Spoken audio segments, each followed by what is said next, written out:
Hello, and welcome to Environment and Climate Change Canada's information session on the fuel combustion and flaring reporting requirements. These requirements are applicable to those facilities subject to the Greenhouse Gas Reporting Program's expanded reporting requirements for 2019. We'll begin the session by introducing the expansion of the GHGRP and the fuel combustion and flaring requirements. We'll then review some definitions and explore the specific fuel combustion and flaring reporting and quantification requirements. Finally, we'll discuss some common fuel combustion reporting issues, and then we'll wrap up by describing the resources available to aid reporters.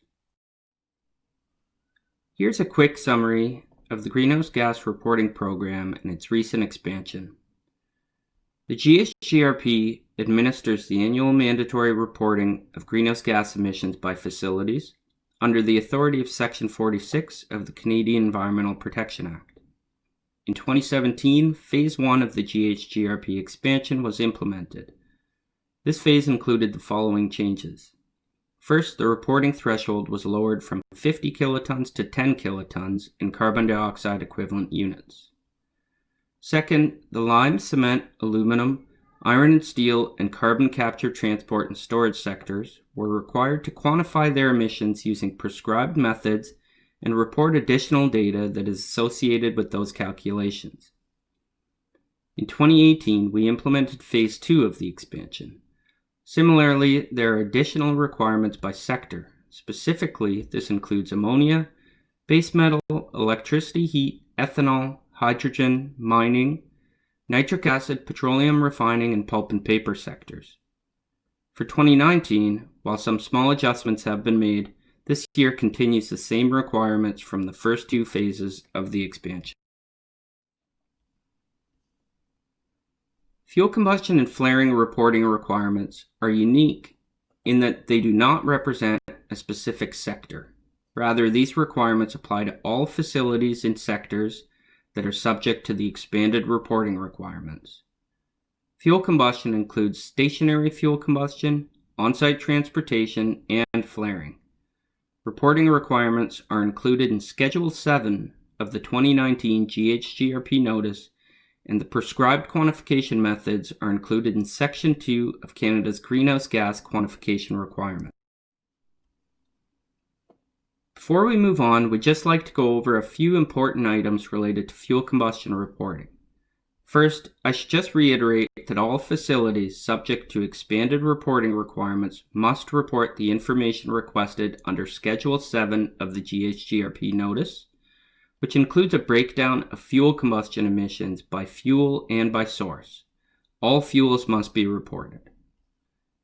It is also recommended that the individuals responsible for reporting greenhouse gas emissions, including the related fuel data, communicate with those individuals within the organization who may also report fuel data in response to surveys conducted by Statistics Canada. This will ensure that reported data is aligned and help to avoid errors or inconsistency in fuel data. Please also ensure that data within the greenhouse gas report itself is in agreement. For example, if fuel combustion emissions are reported under Schedule 7, you must ensure that this aligns with the fuel combustion emission totals that are reported under Schedule 5, so emission totals by source category. Finally, keep in mind that if adjusting or correcting data in your report, in particular if correcting an emissions total, this will not automatically be reflected in the related activity or process data used to determine emissions. If corrections to emissions totals are required, please ensure that you return to the appropriate sections of your report to first correct the related supporting data. Okay, let's move on to some definitions. In stationary combustion, solid, liquid, gaseous, or waste fuels are burned in stationary devices to produce useful heat or work. Examples of this include boilers and combustion turbines, but emergency flares are excluded. On-site transportation equipment combusts fuel to move things around within the facility. An example of this is moving feed materials from some on-site location to a process unit. We have received some questions regarding the inclusion of vehicle emissions that are entering and exiting the site, for example, from deliveries. These emissions should not be included. Flaring is the controlled release of gases from fuel combustion that is not done for the purpose of producing useful heat or work. For example, flaring may occur in well testing and in hazardous emission prevention. In terms of the reporting requirements for fuel combustion, you must report the total emissions of each greenhouse gas grouped by fuel type and source category. Under the expansion, the emission source categories for fuel combustion are more granular than before. Stationary combustion emissions are split into 3 categories: emissions from electricity generation, from steam generation, and those from other stationary combustion.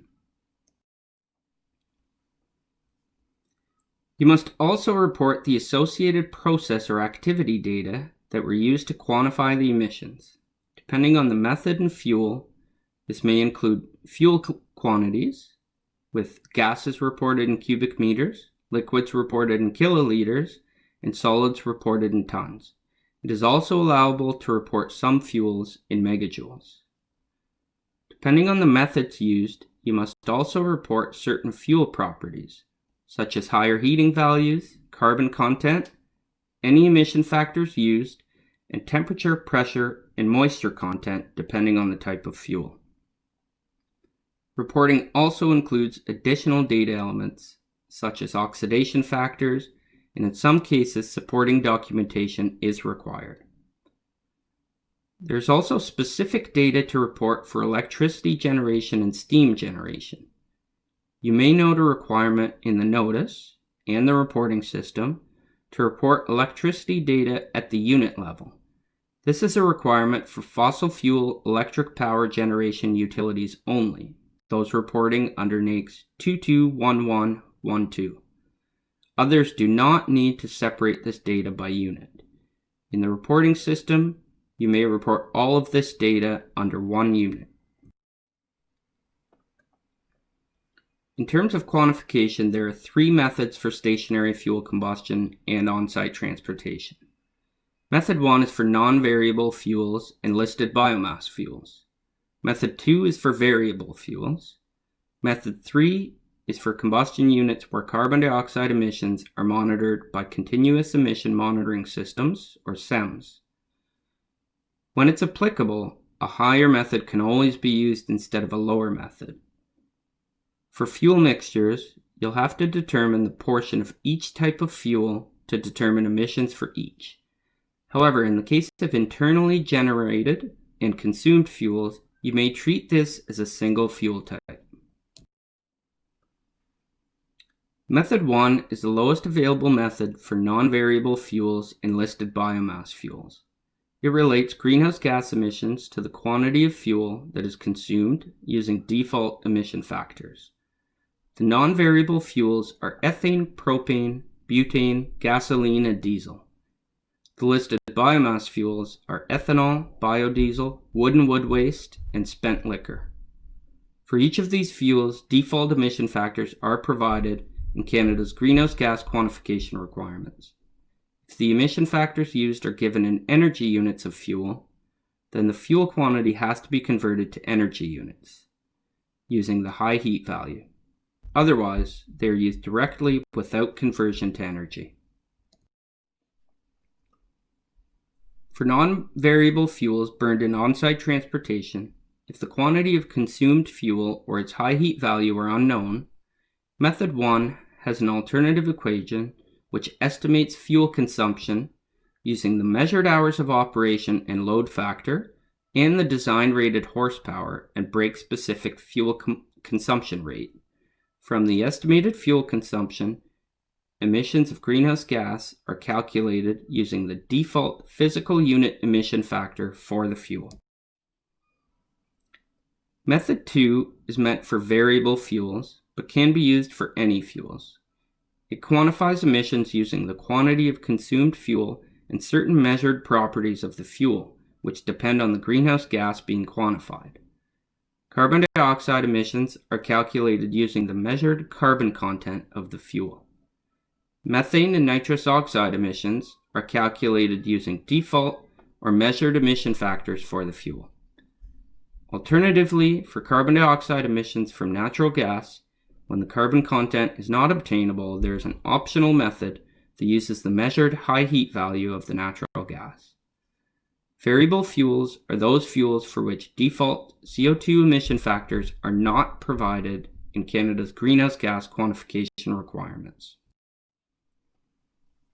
Method 3, which is optional, is meant for combustion units that are monitored by Continuous Emission Monitoring Systems, or CEMS, which can measure the carbon dioxide emissions directly. If carbon dioxide emissions and the heat input from fuel combustion are both monitored on a year-round basis, then methane and nitrous oxide emissions can be calculated based on the heat input and the respective default emission factors for the fuel. In the case of biomass fuels, if burned to generate steam and the quantity of biomass fuel combusted is unknown, an alternative method is provided. For those fuels, greenhouse gas emissions are calculated based on the quantity of generated steam rather than the consumed fuel quantity. For wood and wood waste, as well as for spent pulping liquor, default emission factors may be used, while for other biomass fuels, the emission factor must be measured. For CO2 emissions from flaring, the methodologies use flare volumes, combustion efficiency, and either higher heating value or carbon content. For methane and nitrous oxide, emissions are estimated using the combustion efficiency and either default or facility-specific emission factors. Facilities that are subject to the Federal Output-Based Pricing System regulations, or the OBPS, may be aware that there are required methods to follow for quantifying emissions to be reported in the OBPS annual report. These methods are also allowable for your GHGRP report. Please note that the OBPS regulations refer to the GHGRP's 2017 methods for quantifying fuel combustion emissions. In the GHGRP reporting module, there is a section where you must indicate if you're using these methods for your GHGRP report. If you select yes for this option, the methodologies that you can select on the subsequent screens no longer refer to the 2019 GHGRP methods. They refer either to the 2017 GHGRP methods or other applicable OBPS methodologies.